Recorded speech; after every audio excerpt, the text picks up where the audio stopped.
Olá galerinha, tudo bem com vocês? Sejam bem-vindos a mais um vídeo. E no vídeo de hoje nós vamos aprender a como desenhar o Jazzghost, um incrível youtuber brasileiro que é famoso por seus vídeos de Minecraft, mas ele também faz vários vídeos de jogos diferentes e hoje em dia ele tem mais ou menos uns 13 milhões de inscritos. Ele é conhecido também por seu conteúdo divertido, animado. Ele tem uma legião de seguidores e ele é muito carismático. Ele é um dos mais influentes aí do youtuber brasileiro. Então, se você é fã do Jazzghost, vai deixando seu like para ajudar esse vídeo a chegar a mais fãs do Jazzghost. Não se inscreve no canal se você não é inscrito. Comenta aí embaixo qual é o seu vídeo favorito do Jazzghost. E sem mais enrolação, pega o lápis, pega a folha e bora desenhar.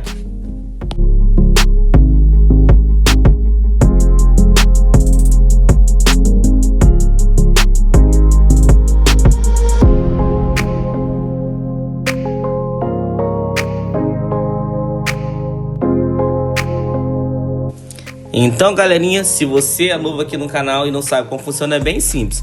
Pega o lápis, pega a folha, volta o vídeo lá pro começo e vai copiando as linhas que eu tô fazendo no vídeo, passo a passo, que no final você vai conseguir fazer um desenho igual ao meu. E mais, se você quiser que seu desenho apareça aqui na nossa comunidade do PH Desenhos, é bem simples. Basta você tirar uma foto do seu desenho, postar lá na sua comunidade e você escreve um texto marcando o nick do canal, @PHDesenhos.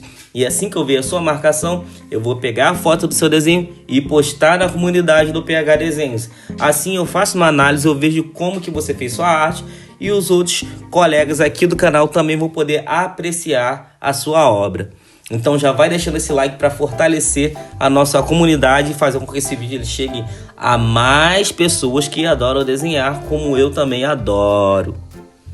Além disso, você pode comentar aí embaixo qual o vídeo que você quer ver aqui no canal, qual personagem ou objeto que você gostaria que eu desenhasse aqui no canal.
Então é isso, pessoal. Assista os outros vídeos que estão aparecendo no card de youtubers e de famosos. Deixe seu like, comenta aí o que você achou do vídeo e valeu. Tchau. Fui.